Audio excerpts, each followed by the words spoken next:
Hola chicos, bienvenidos a Repasando Matemáticas, la plataforma digital creada por el Departamento de Matemáticas del Colegio Peñafort que nos va a permitir repasar de una forma diferente y divertida las diferentes unidades que vayamos viendo en las clases. De esta forma podremos aprender y preparar más fácilmente los diferentes ejercicios y exámenes que vayamos realizando a lo largo del curso. ¿Estáis preparados?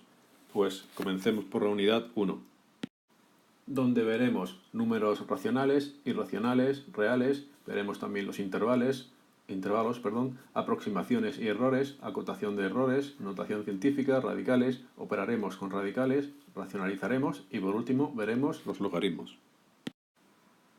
Empezaremos por los números racionales, que son los que se pueden expresar mediante fracciones del tipo a partido por b. Sabemos que a y b siempre van a ser números enteros y b necesariamente tiene que ser distinto de 0 porque no sabemos dividir entre 0.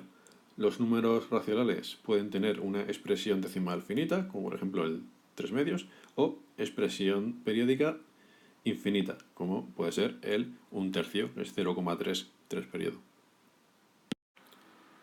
Si los números racionales son los que se pueden expresar en forma de fracción, los números irracionales son los que no se pueden expresar en forma de fracción.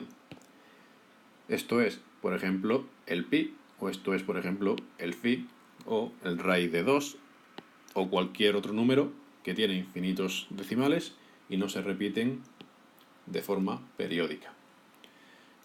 Los números reales engloban tanto los números racionales como los irracionales. Y dentro de los racionales tenemos los enteros y los fraccionarios. Los enteros tenemos los positivos o naturales, los que utilizamos para contar, y los enteros negativos. Cuando hablamos de propiedades de números reales, son las mismas propiedades que cumplían los números racionales, desde la conmutativa, la asociativa, la distributiva, así como la identidad y los inversos.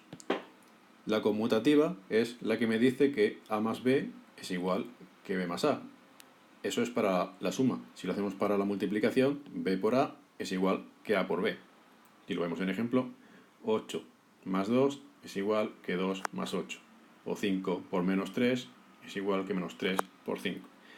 En cuanto a la asociativa, tendríamos para la suma a más b más c es igual que a más b más c, o para el producto a por b por c es igual a por b por c, que si lo vemos en un ejemplo, 7 más el resultado de 6 más 1 es igual a 7 más 6 y lo que nos dé esto más 1. O para el producto menos 2 lo multiplicamos por el resultado de 4 por 7, o podemos hacerlo de otra manera, menos 2 por 4 y el resultado de esto por 7. En cuanto a la distributiva, tenemos que a por b más c es como si cogemos a por b y a por c. El a se iría a multiplicar cada uno de los sumandos. Hablemos ahora de intervalos. Un intervalo es un conjunto de números reales que se corresponde con los puntos de un segmento o una semirrecta en la recta real. Cada intervalo viene determinado por sus extremos, 2 extremos en el caso de segmentos y 1 en el caso de semirrectas. Según se incluyan o no puntos extremos, los intervalos pueden ser abiertos, semiabiertos o cerrados. Veamos un ejemplo de intervalo abierto. Como podemos ver, el AB abierto. En los intervalos que son abiertos no llegamos a coger los puntos extremos, no llegamos a coger el punto A, no llegamos a coger el punto B, que son los extremos. Por eso, en el conjunto lo indicamos con un menor estricto. En el intervalo cerrado sí que llegamos a coger los extremos. El A y el B los cogemos.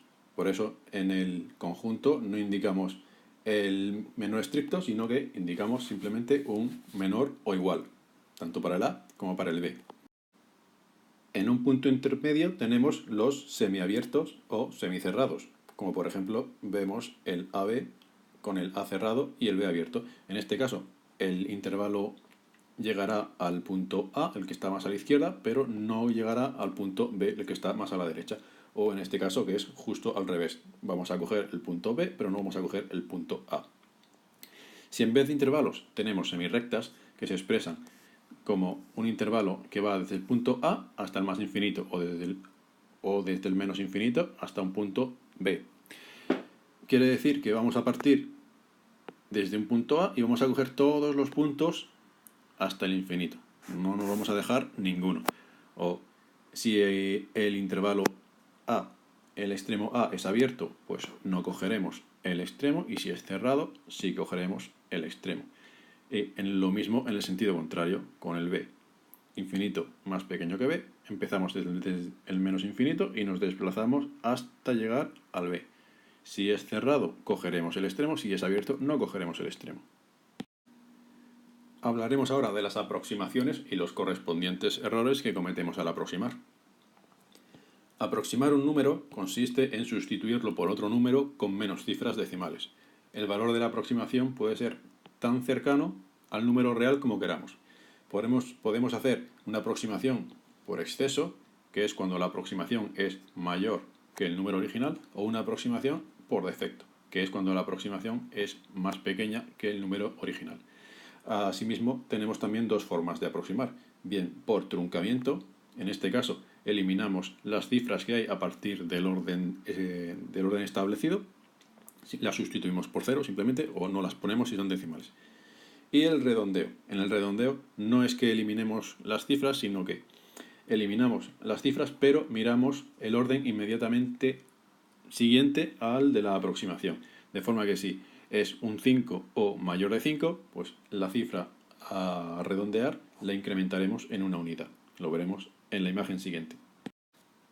Vemos aquí una comparación entre aproximación por redondeo y aproximación por truncamiento.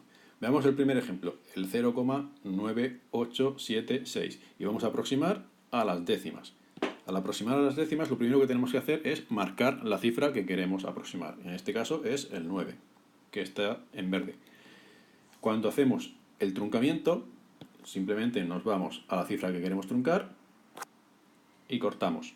Todas las cifras que hay a partir del 9 van a ser ceros. Aquí vemos que las sustituimos por 0.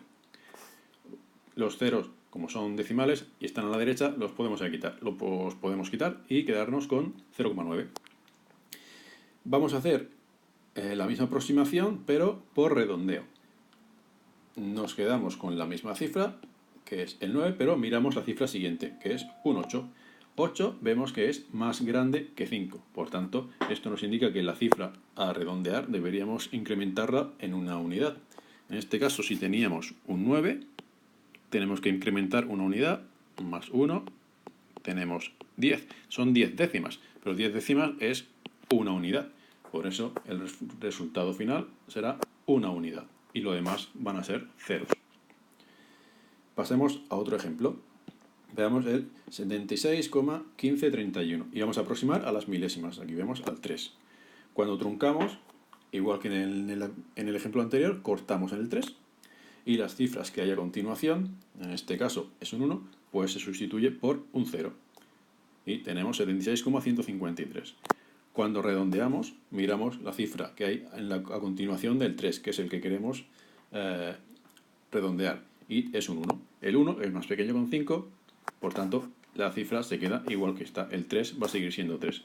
Aquí lo vemos, 76,153. Vemos que, en este caso, 76,153 y 76,153, truncamiento y redondeo, es el mismo número, es la misma cifra. ¿Por qué? Porque cuando la cifra que hay a continuación de la cifra a redondear o a aproximar es más pequeña que 5, el truncamiento y el redondeo son iguales.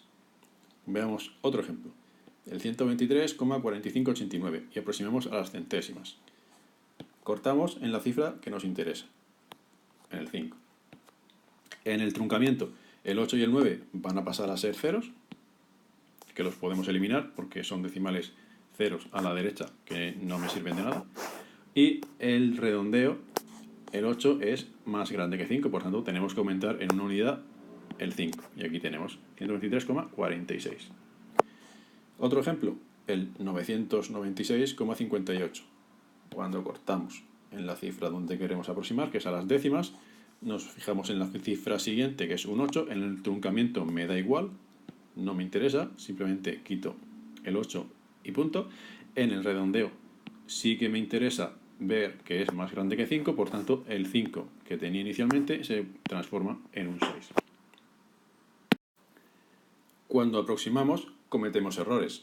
Entonces podemos decir que un error de la aproximación es la distancia respecto a la cifra original a la que nos encontramos con nuestra aproximación. Tenemos dos tipos de errores, bien error absoluto o bien error relativo.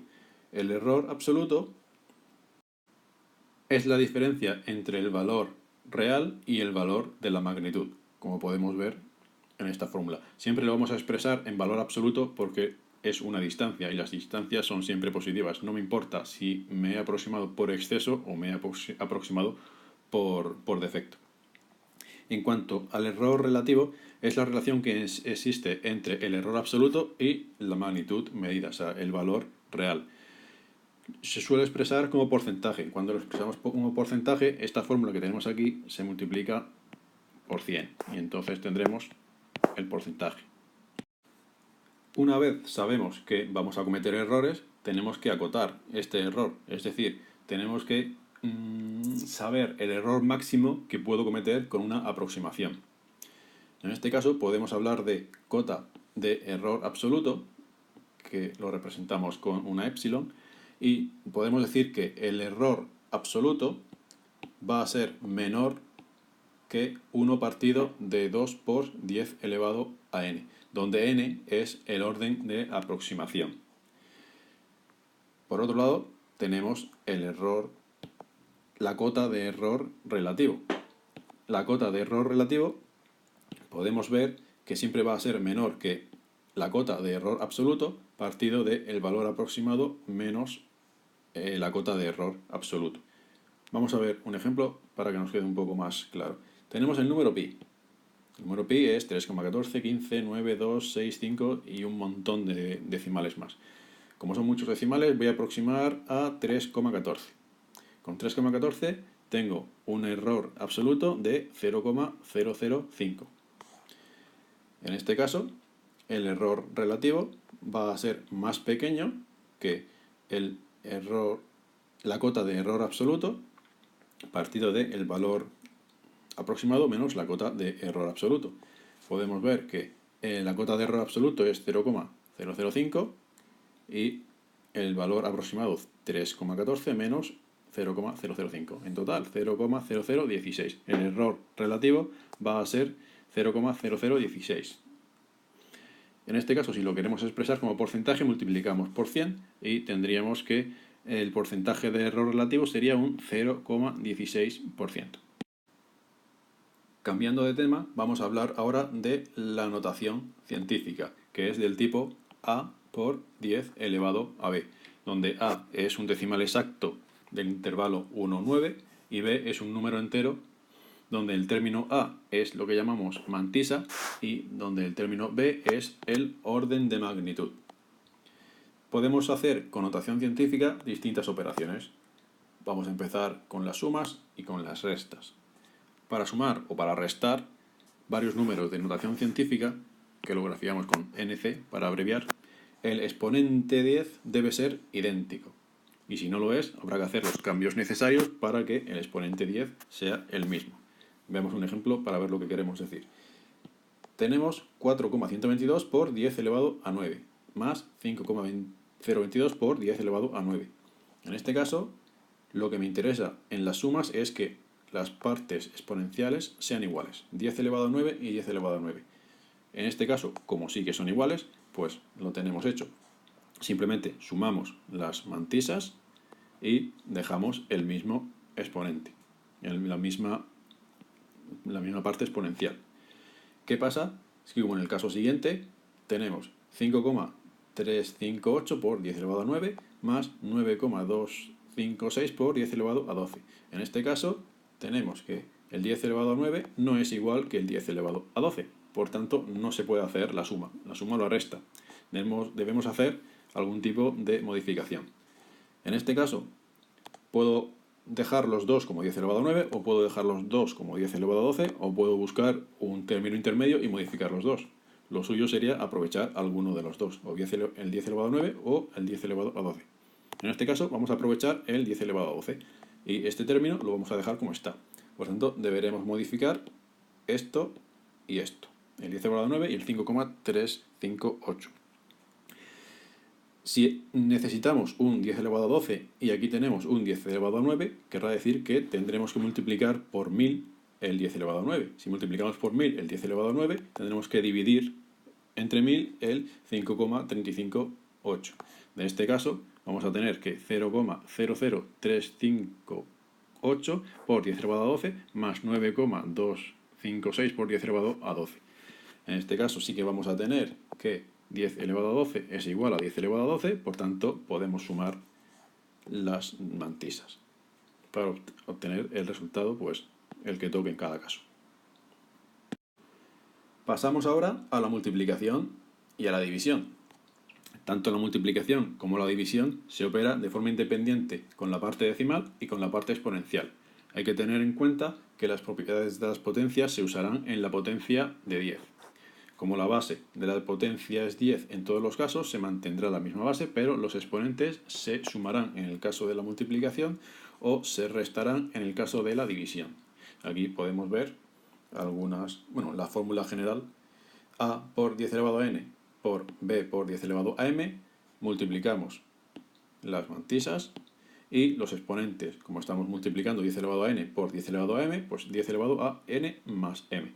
En la división es lo mismo, pero los exponentes los restamos y en vez de multiplicar a por b, dividimos a entre b. Vamos a ver un ejemplo. El primer ejemplo de la multiplicación: 4,12 por 10 elevado a 5. 5,92 por 10 elevado a 2. Podemos ver que la parte exponencial es distinta, pero si en la suma y en la resta esto me causaba un problema, en la multiplicación y en la división no me importa. Cojo por un lado las partes enteras y por otro lado las partes exponenciales y sumo los exponentes. Al final, pues lo que me toque salir en cada caso. Con la división hago 3/4 de lo mismo. Si tengo el primer ejemplo que podemos ver, 4,12 por 10 elevado a 5 entre 5,92 por 10 elevado a 2, son distintos las partes exponenciales, pero no me importa. Yo voy a cogerme por un lado las dos mantisas y las voy a dividir, y las partes exponenciales, como las estamos dividiendo, pues las restaré. 10 elevado a 5 menos 2. En total, pues 24,39 por 10 elevado a 7. Lo que toque salir en cada una de las operaciones. Pasamos al mundo de las raíces, los radicales. En este caso, dado un número a, se llama raíz enésima de a todo número real b que verifique que b elevado a n es igual a la. Vemos que el símbolo raíz enésima de a se le llama radical de índice n. Vemos aquí en la imagen de la derecha que esto es el índice, esto es la raíz y lo que hay dentro de la raíz es el radicando. Podemos tener variedad en cuanto a signos del índice y del radicando. Si el radicando es positivo, como podemos ver aquí, el índice puede ser par o impar. Si el índice es impar, tendremos una raíz positiva. Si el índice es par, tendremos dos raíces, una positiva y su opuesta. Por ejemplo, aquí tendríamos, raíz de 2. Y si n es impar, aquí tendríamos la raíz cúbica de 2. Si tenemos que el radicando, o sea, lo que hay dentro de la raíz es 0, me da igual que el índice sea par o impar, porque el resultado siempre va a ser el mismo, que va a ser 0. La raíz siempre va a ser 0. Y si el radicando, lo que hay dentro de la raíz, es más pequeño que 0, hay que tener en cuenta que si el índice de la raíz es par, no vamos a tener soluciones. ¿Por qué? Porque no hay ningún número negativo que multiplicado por sí mismo 2 veces, o un número par de veces, me dé un número negativo. Y si n es impar, pues tendremos una raíz negativa. Por ejemplo, es como si tuviéramos la raíz cúbica de menos 9, que esto sería menos 3. Vemos algunos ejemplos, como puede ser la raíz de 25. La raíz de 25 es un número que multiplicado por sí mismo me da 25, que puede ser el 5 positivo, 5 al cuadrado es igual a 25, pero también puede ser un número negativo, puede ser el menos 5, porque menos 5 al cuadrado también me da 25. En este caso podemos decir que el 25 tiene dos raíces reales, como son el 5 y el menos 5. ¿Qué pasa si tenemos un índice impar? Por ejemplo, una raíz cúbica. Si tenemos la raíz cúbica de 125, es 5, porque 5 al cubo es 125. En este caso sí que podemos tener dentro de la raíz un número negativo. Podemos tener el menos 125. ¿Por qué? Porque el 125, si multiplicamos el menos 5, tres veces por sí mismo, o sea, menos 5 por menos 5 por menos 5, me va a dar un negativo como es el 125. Si tenemos otra raíz par, como el 49 es caso idéntico al del 25. La raíz puede ser positiva o negativa, puede ser 7 o menos 7, porque al multiplicar un 7 al cuadrado me da 49 y al multiplicar menos 7 al cuadrado también me da 49. En ocasiones me va a interesar transformar potencias en raíces o raíces en potencias. La conversión de una cosa en la otra responde a esta fórmula. Voy a indicarla así, que se ve más. Aunque en esta fórmula esto está al revés. M es arriba y N es abajo. Llamamos radicales equivalentes a aquellos que, al expresarlos en forma de potencia con exponente fraccionario, sus bases son iguales y las fracciones de sus exponentes también son equivalentes. Esto es, si tengo una potencia del tipo a elevado a n partido por m, va a ser equivalente a una potencia del tipo p partido por q si n partido por m y p partido por q respetan la ley de equivalencias. Vamos a ver un ejemplo. Si tenemos la raíz quinta de 2 al cubo y queremos transformarlo en una potencia, tenemos que el índice de la raíz siempre me va a venir al denominador de la potencia y el exponente del número que hay dentro de la raíz siempre va a ir al numerador de la potencia. Lo mismo lo vemos con el 8 raíz octava de 3 al cubo, donde el 3 pasa a ser el numerador y el 8 pasa a ser el denominador del exponente. Otro ejemplo, raíz cúbica de menos 10. El menos 10 está elevado a 1, pues sería menos 10. El 3 siempre al denominador y el 1 siempre al numerador. Cuando queremos simplificar raíces, voy a tener que seguir una serie de pasos. En primer lugar, expresaremos la raíz como una potencia. En segundo lugar, calcularemos la fracción irreducible del exponente. Si la fracción es impropia, se transformará en la suma de un entero más un exponente. Y por último, expresaremos como producto de potencias y volveremos a transformar en radical.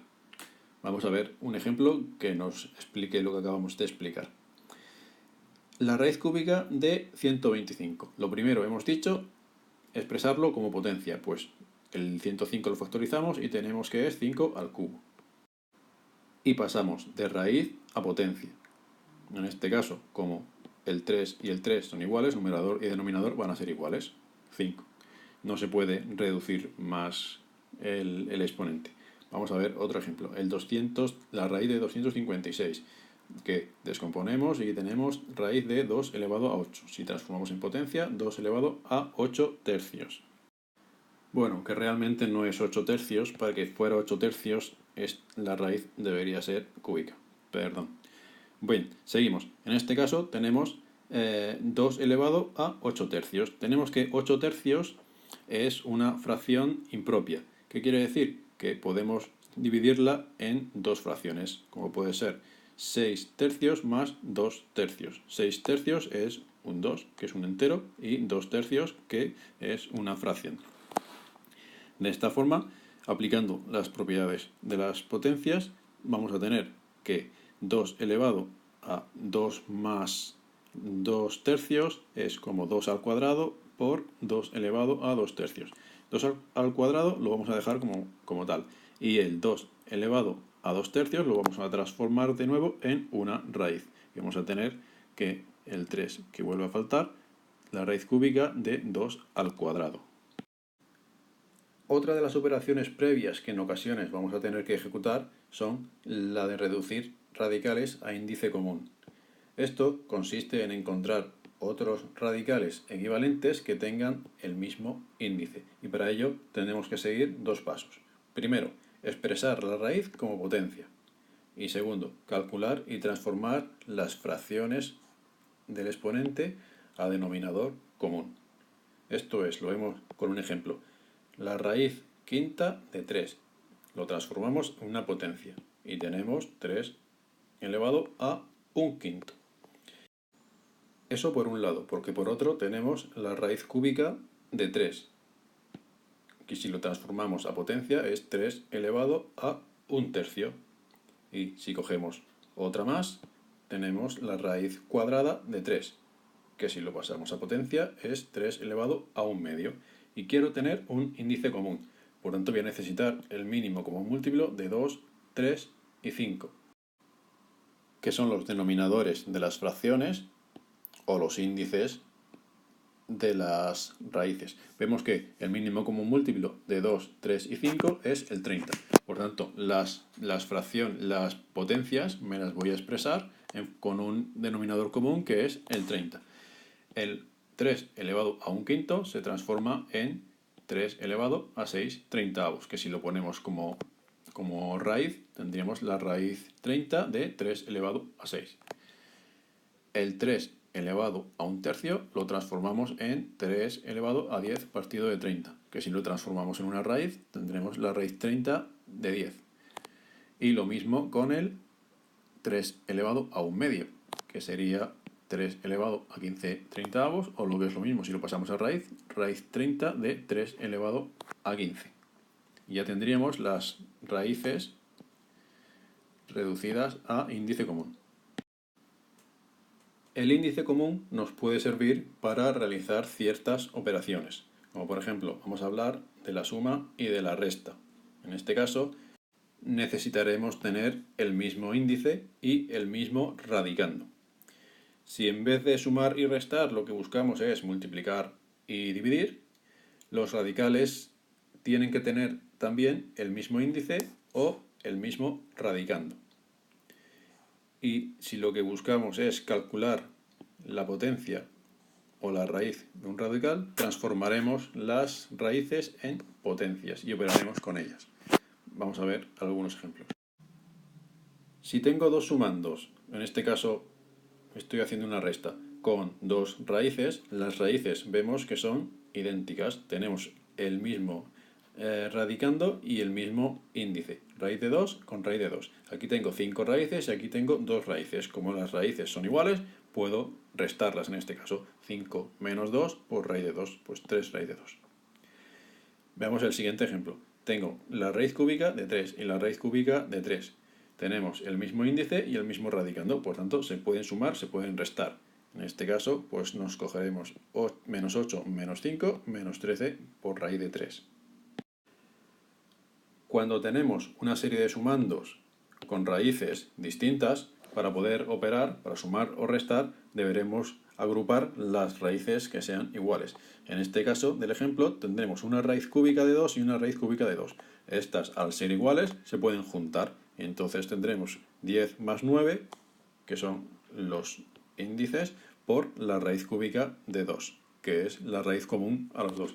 Y por otro lado, el 9 raíz de 5, la raíz de 5, como está sola y no hay ninguna otra que sea igual, pues se quedaría sola. En total, ¿qué tendríamos? Pues 10 más 9, 19, raíz cúbica de 2, menos 9, raíz de 5, que con este no se puede hacer nada. Veamos otro ejemplo. Si tenemos 5 raíz de 16, menos 3 raíz de 45, más 3 por la raíz cúbica de 54.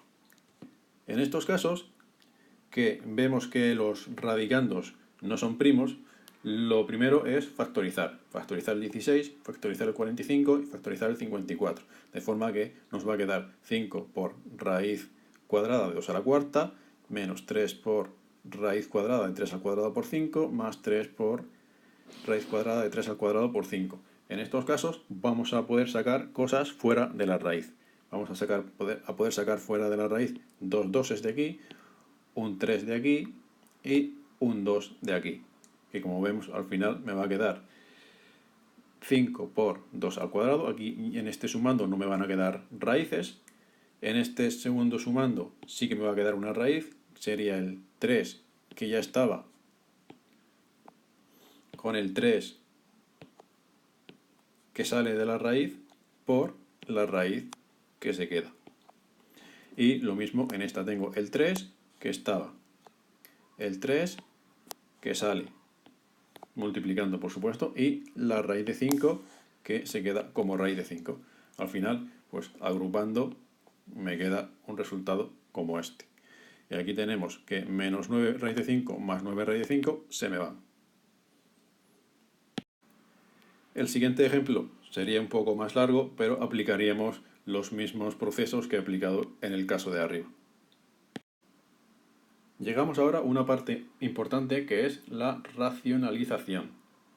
Racionalizar consiste en transformar las fracciones que tengan raíces en el denominador. Es muy importante hacer hincapié en que las raíces son en el denominador. Las raíces del numerador en la parte de arriba no me molestan. Las que están en la parte de abajo, en el denominador, son las que voy a querer quitar. Voy a tener distintos casos, desde el más sencillo, como es el caso 1, que tenemos una raíz cuadrada simplemente en el denominador. En este caso multiplicaremos numerador y denominador por dicha raíz cuadrada.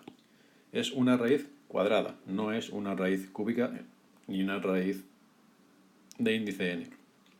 En este caso multiplicamos por raíz cuadrada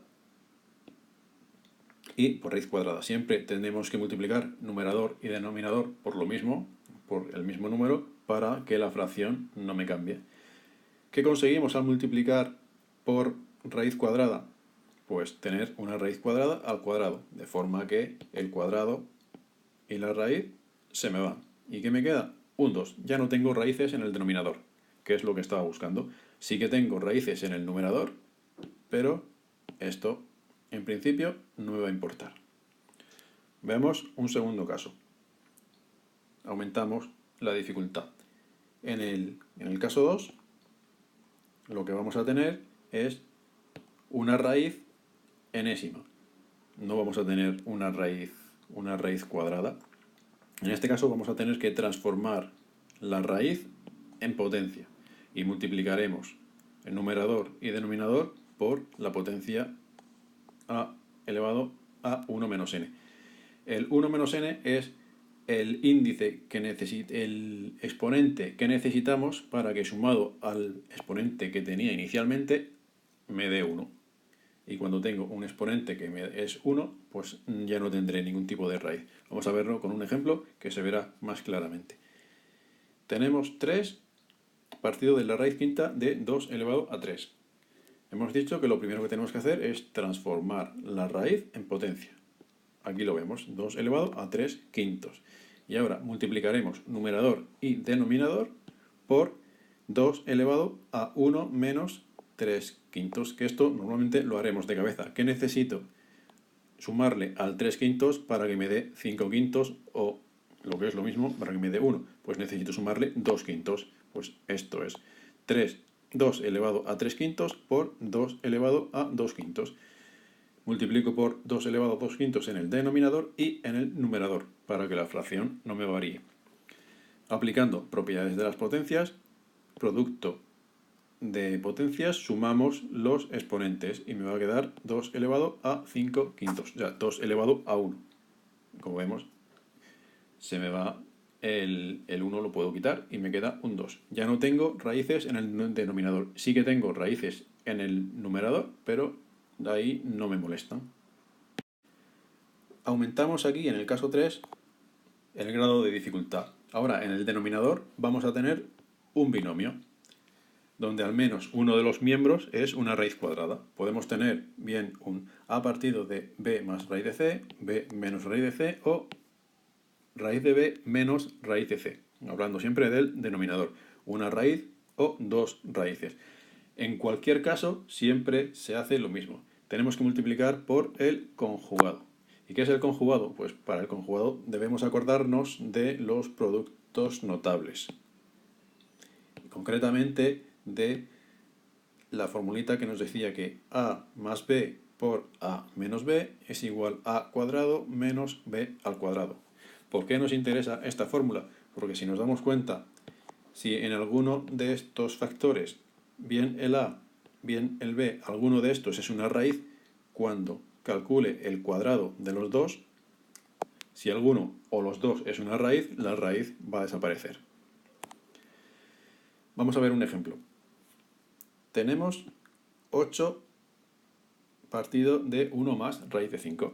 Hemos dicho que voy a multiplicar por el conjugado. Por tanto, multiplicaré por el conjugado tanto en el numerador como en el denominador. El conjugado de 1 más raíz de 5 es 1 menos raíz de 5. Pues lo pongo debajo y lo pongo arriba. Aplico los productos notables y voy a tener 1 al cuadrado, que es 1, y menos, siempre, este signo siempre va a ser menos raíz de 5 al cuadrado. Esto sería, el 5 viene de raíz de 5 al cuadrado. ¿Qué tenemos?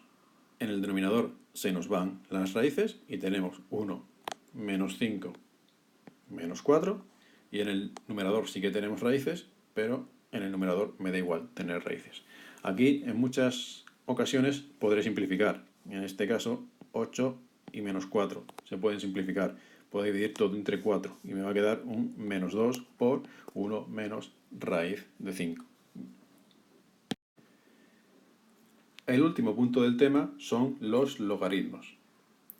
Los logaritmos responden siempre a esta fórmula, que es la fórmula general de los logaritmos. Logaritmo en base a de b es igual a c. Pues se debe cumplir que a elevado a c tiene que ser igual a b. Cuando los logaritmos son de base 10, se llaman logaritmos decimales y normalmente nunca se pone la base del logaritmo, lo que es el a. Cuando los logaritmos son en base e, el e es el número 2,7182, es un número irracional con infinitos decimales, se llamarán logaritmos neperianos y los expresaremos con logaritmo neperiano de b. Tenemos una serie de características típicas de los logaritmos. Los logaritmos que son de base 10, si el logaritmo de base 10 de 10 es 1, el logaritmo en base 10 de 100 es 2, el logaritmo en base 10 de 1000 es 3. Si seguimos añadiendo ceros, pues iremos añadiendo enteros al resultado del logaritmo. Esto ocurre cuando ponemos el logaritmo en base 10 y ponemos un 1 y los ceros a la derecha. Porque podemos poner los ceros a la izquierda del 1. En este caso el resultado va a ser el mismo, son el número de ceros, pero en signo negativo. ¿El logaritmo de 0,1? Pues menos 1. ¿Por qué? Porque tenemos un 0 y está a la izquierda. ¿El logaritmo de 0,01? Menos 2. ¿Por qué? Porque tenemos dos ceros y están a la izquierda. El logaritmo de 0,03 menos 3. ¿Por qué? Porque tenemos tres ceros y están a la izquierda. Repito, esto es cuando el logaritmo es de base 10. Otro punto característico de los logaritmos, o puntos singulares, logaritmos singulares, es, por ejemplo, que el logaritmo de 1 siempre va a ser 0, y en este caso me va a dar igual la base, me da igual un logaritmo neperiano que un logaritmo en base 10, que un logaritmo en base 2, cualquier base, el logaritmo de 1 siempre va a ser 0. Y otro punto importante es que no existe el logaritmo de 0. Vamos a ver cómo trabajar con logaritmos.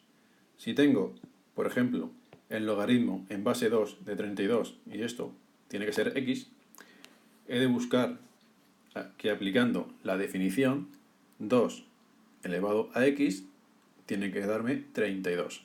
En estos casos siempre tengo que actuar de la misma manera.